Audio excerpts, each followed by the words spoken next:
আজি হনুমান জয়ন্তী ৰাজ্যৰ হনুমান মন্দিৰসমূহত পুৱাৰে পৰা ভক্তৰ ভিৰ গণেশগুৰি শ্ৰী শ্ৰী হনুমান মন্দিৰত সেৱা ললে প্ৰায়দিষ্ট অধ্যক্ষ তথা পৰিচালন সঞ্চালক ৰিণিকী ভূঞা শৰ্মাই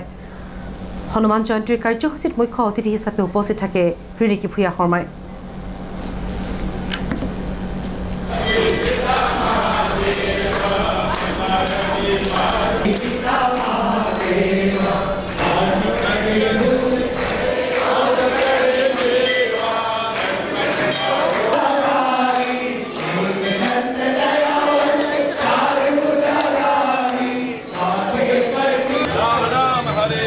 Hare Krishna Hare Krishna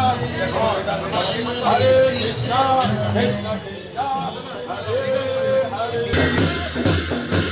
Hanuman জয়ন্তীৰ উপলক্ষে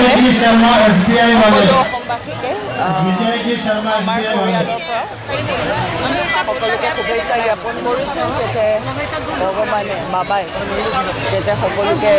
মংগল কৰক সকলোকে দীৰ্ঘায়ু কৰক আৰু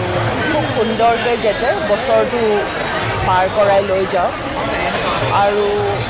আমি এই গণেশ উদ্যানৰ ওচৰতে বিগত 2001 চনৰ পৰাই আছিলোঁ আৰু এই উদ্যানখনত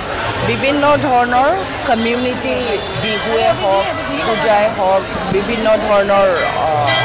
ইয়াতে উৎসৱবিলাক হৈ থাকে আৰু আজি ইয়াতে আহি পেলাই হনুমান মন্দিৰ আজি প্ৰতিষ্ঠিত হৈছে এইটো গণেশ মন্দিৰ ট্ৰাষ্টৰ হৈছে আৰু এটাই ভাল লাগিছে যে যেতিয়া হনুমান বাবাক প্ৰতিষ্ঠিত কৰিছে সালাচাৰ বাবাৰ পৰা যোনটো আনি আৰু কৰ্মকৰ্তা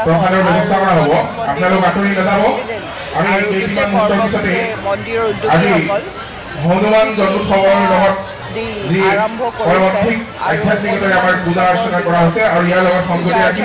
আমি প্ৰসাদৰ ব্যৱস্থা কৰা হৈছে কিছু সময় পিছতে আপোনালোকৰ বাবে প্ৰসাদ বিতৰণ কৰা হ'ব আপোনালোকক শৃংখলাবদ্ধভাৱে আৰু ধৈৰ্য সহকাৰে